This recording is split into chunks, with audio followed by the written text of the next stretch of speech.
আসসালামু আলাইকুম। ভিডিওতে যে বাচ্চাগুলো দেখতেছেন এই বাচ্চাগুলো আমি মুরগি ছাড়া পালন করব। এই যে দেখতেছেন মুরগির সাথে বাচ্চা এখান থেকে আমি আলাদা করছি, আরও কয়েকটা মুরগির সাথে আমি বাচ্চাগুলো আলাদা করছি। আমি এখন মুরগি ছাড়া পালন করব। তো মুরগি ছাড়া পালন করলে কি খাবার কি ওষুধ দিতে হয় সম্পূর্ণ বিষয়টা আজকের ভিডিওতে শেয়ার করব। তো প্রথম হচ্ছে আমি যেভাবে মূলত মুরগি ছাড়া বাচ্চাগুলো পালন করি। এই যে ভিডিওতে দেখতেছেন এটা হচ্ছে একটা টিনের শীট।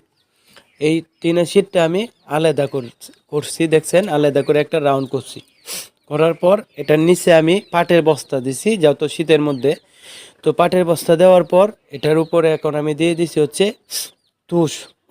তুষগুলো আমি 3 থেকে 4 ইঞ্চি পরিমাণ উচ্চতায় দিয়ে দিছি, কারণ হচ্ছে যেহেতু শীতের মধ্যে।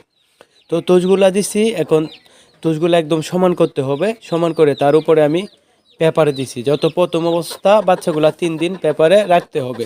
তো এই জন্য আমি পেপার দিয়ে দিছি।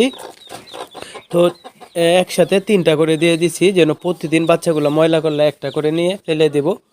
তো এখন আমি বাচ্চাগুলা এখানে দিয়ে দেব। তো বিসমিল্লাহ, বাচ্চাগুলো এখানে দিয়ে দিলাম।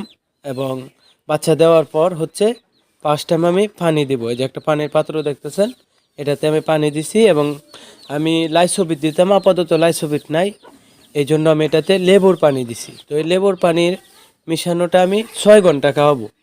তো 6 ঘন্টা খাওয়ানোর পর থেকে এই যে আমার হাতে দেখতেছেন একটা ওষুধ, এটা হচ্ছে অ্যান্ডোসিন আর একটা হচ্ছে অ্যামোক্সিল। এই 2টা ওষুধ আমি দেব।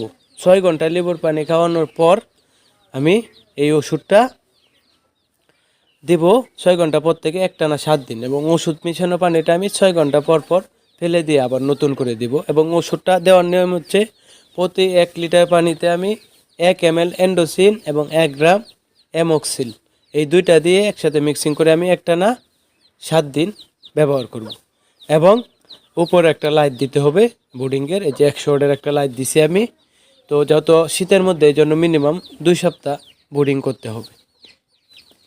তো খাবার হিসাবে যদি আমি বলি, যে আমার হাতে একটা খাবার দেখতেছেন, এটা হচ্ছে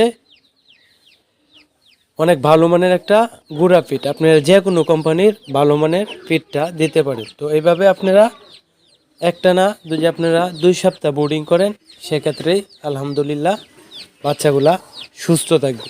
বা আমি এইভাবে বাচ্চাগুলা বোর্ডিং করি। তো আজকের ভিডিওটি এতটুকুই। আপনি যদি ভিডিওতে কোনো কিছু বুঝতে না পারেন, কেননা আমি ভিডিওতে সঠিকভাবে কথা বলতে পারি না, এছাড়া যদি আপনাদের একান্ত কোনো প্রশ্ন থাকে, সেক্ষেত্রে ভিডিওতে নাম্বার দেওয়া আছে, আপনারা আমাকে কল দিবেন। আমি মুরগি পালন করতে গিয়ে যতটুকু অভিজ্ঞতা হয়েছে ইনশাল্লাহ আপনাদের মাঝে শেয়ার করার চেষ্টা করব। তো সবাইকে মহান আল্লাহ তাআলা ভালো এবং সুস্থ রাখুক। আসসালামু আলাইকুম।